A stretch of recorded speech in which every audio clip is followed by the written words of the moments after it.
BJP के लिए आज बड़ा दिन। बीजेपी मैनिफेस्टो आज रिलीज हुआ है।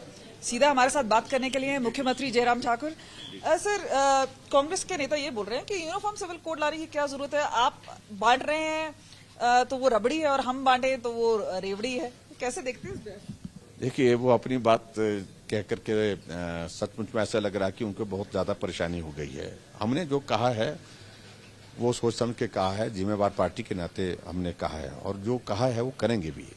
पहले भी जो कहा है वो किया है, तो इसलिए बहुत सारी चीजें ऐसी हैं जो हमने कही नहीं थी, उसके बावजूद भी की है, लेकिन ये जो कह रहे हैं वो तो करेंगे ही करेंगे। लेकिन जिस तरह से फ्रीबीज की बात की जा रही है और बोला जा रहा है, और खासतौर पे क्योंकि प्रधानमंत्री नरेंद्र मोदी ने अपने आप से कहा था कि इस तरह की फ्रीबीज नहीं बांटी जानी है, तो जिस तरह हिमाचल में चाहे महिलाओं की ओर हो या बाकी चीजें, आप इसे फ्रीबी के तौर पे नहीं देख रहे? नहीं, हमने सशक्तिकरण की बात कही है। इसमें ये सारी चीजें फैसिलिटेट करती हैं मजबूती की तरफ।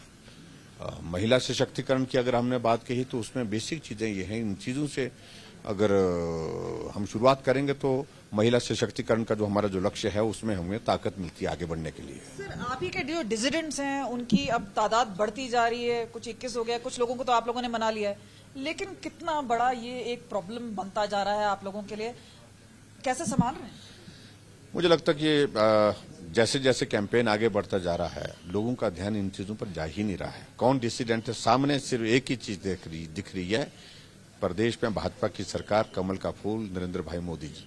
यही सबको मतदान केंद्र में जाती वक्त जो है वो सबके जहन में यही बात रहेगी, और निश्चित रूप से जहां जो कुछ लोग खड़े हैं तो उसके बारे में ध्यान। ओल्ड पेंशन स्कीम से लेकर अग्निवीर तक बीजेपी और कांग्रेस में बिल्कुल अंतर है, लेकिन हम बहुत अपने इस पे बड़ा स्पष्ट हैं। हम जो कह रहे हैं, हमने कहा कि सारी चीजों में हम जल्दबाजी करने की जरूरत नहीं। ओपीएस के मामले में हमने यही कहा है, हम इसको एग्जामिन कर रहे हैं। हमारी कमेटी कॉन्स्टिट्यूट हुई। प्रियंका गांधी को अग्निवीर पे सुना होगा आपने? प्रियंका गांधी ने बोल दिया, उनको कुछ बोलना था बोल दिया उनने, लेकिन व्यावहारिक पक्ष से उनने इस बात को कभी सोचा नहीं उनने कि इस योजना को नौजवानों ने एक्सेप्ट कर लिया, और एक्सेप्ट करने के साथ साथ में बहुत बड़ी तादाद में भर्ती के लिए लोग वहां पर पहुंचे, नौजवान पहुंचे।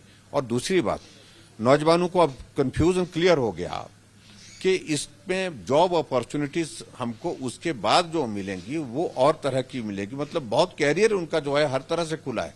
सरकार ने तय किया कि केंद्र की योजना, केंद्र में भी बहुत सारे डिपार्टमेंट्स में उनको जॉब अपॉर्चुनिटीज मिलेंगी, प्राइवेट सेक्टर में मिलेंगी, और हमारी स्टेट गवर्नमेंट ने भी कहा है कि हम भी देंगे।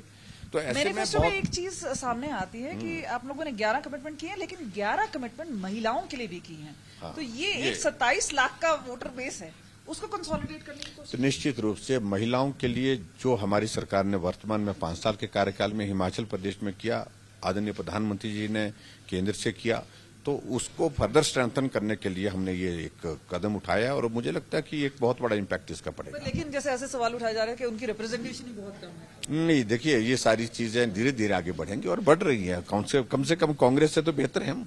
अच्छा, हमसे बात करने के लिए बहुत बहुत शुक्रिया। और क्योंकि कैंपेन में लगातार बिजी हैं, जयराम ठाकुर सीधे हमसे बात कर रहे थे। कैमरा पर्सन गिरीश के साथ कमलजीत संधू, शिमला आज तक।